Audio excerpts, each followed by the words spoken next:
নমস্কার বন্ধুরা, সুভদ্রাদির কিচেনে আপনাদের সকলকে স্বাগত। আশা করি ভালো আছেন সকলে এই শীতের মধ্যে। শীতের সময় বাজারে নানা ধরনের সবজি যেমন আসে, আর সঙ্গে তো মাছ মাংস আছেই। এই সব কিছুই কিন্তু আমরা চেষ্টা করি বাড়ির বাচ্চাদের বা বয়স্কদের সবার জন্যই এই সময়ে ভালো ভালো রান্নার রেসিপিগুলো করে খাওয়াতে। আজকে আমি সেরকমই একটি রেসিপি, যাতে প্রচুর পরিমাণে সবজি আছে, সঙ্গে আছে চিকেন, তার সঙ্গে রয়েছে প্রন এবং এগ। এই সব কিছু মিলিয়ে একটা দুর্ধর্ষ স্বাদের ভালো একটা রেসিপি, মিক্সড ফ্রাইড রাইস, তার রেসিপি নিয়ে আপনাদের সামনে চলে এসেছি। একটু একটু করে এটার প্রিপারেশন নিয়ে রাখলে যখন আসল টাইম তখন কিন্তু আপনার খুব একটা অসুবিধা হবে না। আমি সেই রকমভাবেই সময় থাকতে আগে একটু ভাতটা করে ঠান্ডা করে রেখেছি, আর সবজিগুলো কেটে রেখেছি। করতে করতে চলুন বলি।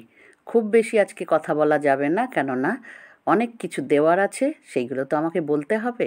তো চলুন, কথা বলতে বলতেই কিন্তু আমি কড়াই বসিয়ে সাদা তেলে অল্প অল্প করে তেল দিয়ে প্রথমে দুটো ডিম একেবারে স্ক্রাম্বল করে গুঁড়ো গুঁড়ো করে করে নিলাম, নুন গোলমরিচ মিশিয়ে। এরপরেই আবার তেল দিয়ে এবারে নুন আর গোলমরিচ মেখে রাখা চিংড়িগুলোকেও একটুখানি সতে করে নিলাম, মিনিট খানেক, খুব বেশি নয়। এতে একদমই হলুদ দেবেন না, দিয়ে সেটাকেও তুলে নিলাম।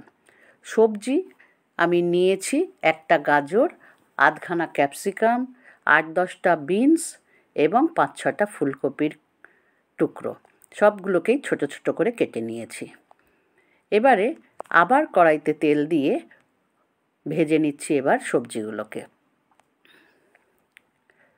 চিংড়ি মাছগুলো তুলে নেওয়ার পরে সবজিগুলো দিলাম, দিয়ে একটুখানি নুন দিয়ে আর সঙ্গে মাঝে মাঝে গোলমরিচ দিয়ে এই সবজিগুলোকেও ভেজে নিচ্ছি। দিয়ে দিলাম এক মুঠো কড়াইশুঁটি। এখন সবে নতুন কড়াইশুঁটি বাজারে প্রচুর দাম, ওই জন্য খুব অল্প পরিমাণেই মিনিট ৩ এগুলোকেও ভেজে নিলাম। চিকেন আমার ঘরে মোটামুটি ২৫০ গ্রাম মতো কিমা ছিল, তার থেকে আমি মোটামুটি ১৫০ গ্রাম মতো নিয়ে নিয়েছি, আর একটা স্যুপে দিয়ে দিয়েছিলাম কিছুটা। এবার কড়াইতে আবার তেল দিয়ে চিকেনগুলো দিয়ে দিলাম। চিকেনগুলোকেও নুন গোলমরিচ মেখে রেখেছিলাম, প্রয়োজনে আবার একটু আধটু দিয়ে চিকেনগুলোকে সতে করে নেব। সব কিছুই কিন্তু মিনিট ৩ বেশি আর লাগবে না। দিয়ে দিলাম ক্যাপসিকামকে প্রথমে সবজির সঙ্গে মেশাইনি, এই কারণে ক্যাপসিকাম খুব নরম জিনিস, না হলে গলে ঘেটে যাবে। দিয়ে দিলাম এবার কাজু কিশমিশ, এই ধরুন ৮-১০টা করে জলে ভিজিয়ে জাস্ট ধুয়ে নিয়ে দিয়ে দিলাম, কোনো ভিজিয়ে রাখিনি আগে থেকে। সব কিছু নেড়ে চেড়ে তুলে নিলাম। বারে বারে কেন তেল দিচ্ছি সেটার একটু ব্যাখ্যা দিই। একবারে যদি তেল দিয়ে দিই তাহলে কিন্তু একটা আইটেমই কিন্তু আপনার সমস্ত তেলটা টেনে নেবে। বিশেষ করে প্রথমে দেওয়া ডিম কিন্তু প্রচুর তেল টানে। আপনি যদি সব একসঙ্গে তেলটা দিয়ে দিতেন তাহলে ওই ডিমেই কিন্তু সব তেল শেষ হয়ে যেত। এই জন্য আমি দফায় দফায় একটু একটু করে তেল দিচ্ছি। টোটাল তেল কিন্তু খুব বেশি লাগেনি, মোটামুটি আমার ৫০ গ্রামও লাগবে না। এবার ওইগুলো সব তুলে নেওয়ার পরে কড়াই এবার ফাঁকা হয়ে গেল। এবারে দিয়ে দিলাম আবার নতুন করে কিছুটা সাদা তেল আর ১ চামচ ঘি দিয়ে গরম মশলা ফোড়ন দিলাম। গরম মশলার সঙ্গে দিলাম লবঙ্গ, এলাচ, দারচিনি ২-৩টে টুকরো করে, কিছুটা তেজপাতা আর ৮-১০টা কাঁচা লঙ্কা কুচি, সব দিয়ে একটু নেড়ে চেড়েই এবার দিয়ে দিলাম ঠান্ডা করে রাখা ভাতগুলো। চাল এখানে আমি ৫০০ গ্রাম মতো নিয়েছি, সরু লম্বা বাসমতির চাল। সেটাকে ভালো করে আধ ঘন্টা মতো ধুয়ে রেখেছিলাম, তারপর তাকে ঝরঝরে করে ভাত করে নিয়েছি, পাখার তলায় দিয়ে ঠান্ডাও করে নিয়েছি। সেই ভাত দিয়ে নুন গোলমরিচ দিয়ে দিলাম, দিয়ে এবারে সেটাকে একটুখানি ওলটপালট করে নেব। এখন কিন্তু আমি অন্য কোনো কিছু অ্যাড করিনি, কেননা ভাতটাকে একটু ভালো করে নুন গোলমরিচ মিশিয়ে নিই এই তেল ঘিয়ের সঙ্গে, তাতে ভাতের সুগন্ধটা বাড়বে। প্রথম থেকেই যদি সবজিগুলো একসঙ্গে দিয়ে দিই তাতে চাল বা ভাতটা সেই ঘিয়ের পরিমাণটা কম পেয়ে গন্ধটা অতটা সুন্দর হবে না। এবারে দিয়ে দিলাম সমস্ত রকম সবজি যেগুলো রেখেছিলাম, কাজু কিশমিশ সহ ফুলকপি, তারপর যা ক্যাপসিকাম, গাজর, বিনস সব কিছু। শুধু বাকি রয়েছে এবারে প্রন আর এগ স্ক্র্যাম্বল, সেটাও দিয়ে দিলাম। দিয়ে এবার সমস্ত কিছু দিয়ে ভালো করে নাড়াচাড়া করতে হবে। মেশাতে গিয়ে যাতে ভাত না ঘেঁটে যায় সেই দিকে একটু সচেতন থাকতে হবে।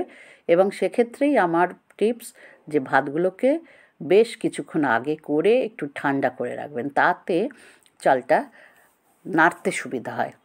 আর যদি আপনি সঙ্গে সঙ্গে করে সঙ্গে সঙ্গে ভাতটা এতে দেন, একেবারে ঘেঁটে যাবে। সেই জন্য একটু ঠান্ডা করে দেবেন। প্রয়োজনে আপনারা যদি সেরকম মনে হয় আগের দিনের ভাতও কিন্তু ব্যবহার করতে পারেন এই ক্ষেত্রে।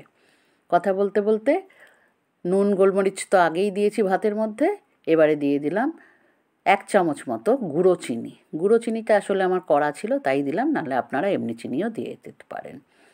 বেশ একটু হালকা মিষ্টি মতো হবে আর স্বাদও বাড়বে এতে। দিয়ে দিলাম শেষে 1 চামচ ঘি।